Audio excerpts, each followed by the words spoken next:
샬롬. 오늘도 주의 사랑과 은총이 여러분의 삶 가운데 함께하기를 주님의 이름으로 축원합니다. 어제에 이어서 에스겔 20장 25절부터 31절까지 말씀을 함께 나누겠습니다. 어제 이스라엘 조상들의 우상 숭배와 불순종의 문제를 언급했었습니다. 그러나 문제는 바벨론에 와 있는 백성들도 별반 다르지 않다는 것입니다. 이들도 역시 한편으로 마음에 우상 신당을 짓고 숭배하면서 살고 있었기 때문이죠. 그래서 이스라엘 장로들이 에스겔 선지자에게 와서 자신들의 미래 또 나라에 대한 질문을 했을 때 하나님께서는 에스겔에게 대답하지 않게 하셨던 것입니다. 자, 25절 26절 말씀부터 시작합니다. 또 내가 그들에게 선하지 못한 율례와 능히 지키지 못할 규례를 주었고 그들이 장자를 다 화제로 드리는 그 예물로 내가 그들을 더럽혔음은 그들을 멸망하게 하여 나를 여호와인 줄 알게 하려 하였음이라. 오늘 26절, 25절부터 26절 이 말씀이 해석하기 어려운 구절로 다가올 수 있습니다. 그런데 그 뜻은 이런 뜻을 가지고 있습니다. 여기서 선하지 못한 율례, 능히 지키지 못할 규례 이렇게 나오죠. 이것은 하나님께서 주시는 율례와 규례와는 구별이 되는 것입니다.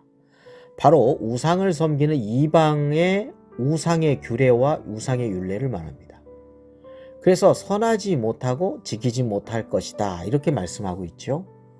그런데 왜 하나님께서 이러한 이방의 율례와 규례를 주셨다고 표현하셨을까? 이런 생각이 들 수 있을 것입니다.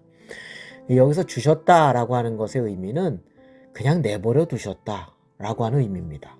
유기 또는 방기라고 하는 것이죠.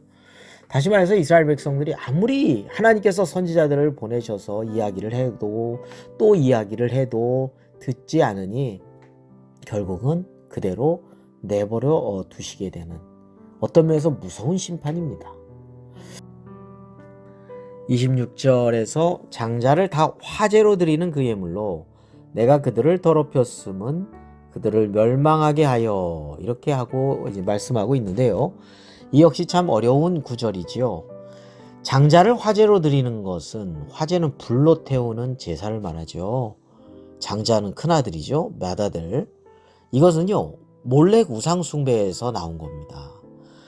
이방의 우상들을 상대할 때 보면 이방의 우상들은 거래를 합니다. 그래서 자기들이 원하는 어떤 풍요로움과 어떤 승리를 굉장히 갈구하고 있을 때 이 우상신하고 거래할 때 가장 소중한 것까지 주었으니까 당신도 우상도 나에게 우상신도 나에게 풍요로움을 주고 뭐 가족에 큰 복을 주고 전쟁의 승리를 주고 큰 걸 달라는 거죠. 그래서 가장 소중한 장자를 우상의 제물로 바쳐서라도 어떤 풍요로움을 얻고 싶은 인간의 욕망에서 나온 어떤 나쁜 종교 문화라고 할 것입니다. 인간이 만든 것이죠. 인간의 욕심의 투영이라고 할 수 있겠죠. 이 우상신과 거래를 통해서 세상에 많은 풍요로움을 얻고자 하는 그렇게까지 이제 장자까지도 이렇게 번제로 이렇게 지금 화제로 했는데 불로 태워가지고 이걸 하지 말라고 하나님께서 누차 말씀하십니다. 이방의 이러한 몰렉 우상 숭배 절대 하지 말라고 하죠. 그런데 남유다의 아스 왕도 므낫세 왕도 이러한 일을 행하였습니다. 이러한 잘못된 우상 습관을 바벨론에까지 와서 지금 한편으로 갖고 있다는 것에 하나님께서는 내버려 두시는 거죠. 그것이 엄청난 심판이죠. 그렇게 해서 심판을 받고 나서 이렇게 깨지고 또 저렇게 깨지고 나서라도 하나님을 진정으로 알게 하는 그러한 방법으로 우리가 해석할 수 있겠습니다. 어떤 면에서 하나님께서 내버려 두시는 것은 하나님의 무서운 심판이라는 것을 우리는 꼭 알아야 하겠습니다. 그래서 하나님 잘 깨달을 수 있도록 인도해 주옵소서라고 우리는 기도해야 되겠죠. 자, 28절 29절 말씀 보겠습니다. 내가 내 손을 들어 그들에게 주기로 맹세한 땅으로 그들을 인도하여 드렸더니 그들이 모든 높은 산과 모든 무성한 나무를 보고 거기에서 제사를 드리고 분노하게 하는 제물을 올리며 거기서 또 분향하고 전제물을 부어 드린지라. 이에 내가 그들에게 이르기를 너희가 다니는 산당이 무엇이냐 하였노라. 그것을 오늘까지 밤하라 일컫느니라 했습니다. 네, 하나님께서 이스라엘 백성에게 가나안 땅, 축복의 땅을 주셨죠. 이제 새로운 역사가 시작되는 거 아니겠습니까? 새로운 세대에 의해서. 그런데요, 그 축복의 땅을 은혜로 생각하고 하나님 앞에 더 감사하며 말씀대로 순종함으로 응답해야 되는데 오히려 하나님의 축복을 우상숭배의 땅으로 바꿔버렸다는 거예요. 높은 산, 무성한 나무, 하나님의 은혜의 장소죠. 그런데 그곳을 우상의 산당의 제사를 드리는 그러한 장소로 만들어버려니 하나님께서 얼마나 분노하시겠습니까? 이런 말씀이죠. 네, 오늘 우리가 누리는 하나님의 은혜를 오히려 죄악의 기회로 사용하는 일이 없어야 되겠다는 겁니다. 복의 장소가 죄를 짓는 장소가 되어서는 안 된다는 거예요. 하나님께서 주신 은혜 감사하고 또 그래서 하나님께서 기뻐하시는 일에 쓰임받는 삶으로 하나님의 은혜에 응답하는 그런 삶이 되어야 하겠습니다. 자, 그런데 문제는 이러한 조상들의 그 우상 숭배의 문제가요, 수백 년이 지나서 바벨론의 포로로 온 유대인들에게도 지금 있더라는 거예요.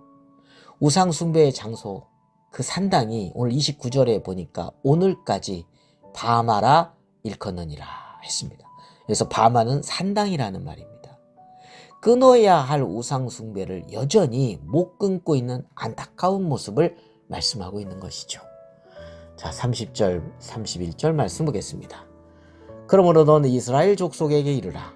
주 여호와께서 이같이 말씀하셨느니라. 너희가 조상의 풍속을 따라 너희 자신을 더럽히며 그 모든 가증한 것을 따라 행음하느냐?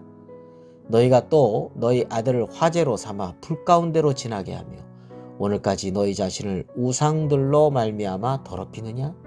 이스라엘 족속아, 너희가 내게 묻기를 내가 용납하겠느냐? 주 여호와의 말씀이니라. 내가 나의 삶을 두고 맹세하노니 너희가 내게 묻기를 내가 용납하지 아니하리라.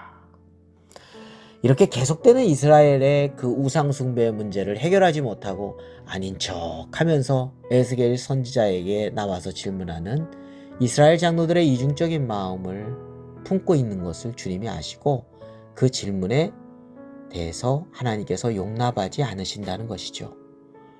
여러분, 우리가 신앙은요, 전통이 되어서 이어져야 합니다. 그렇지만 불신앙과 죄악의 습관은 전통이 되어서는 결코 안 된다는 거예요.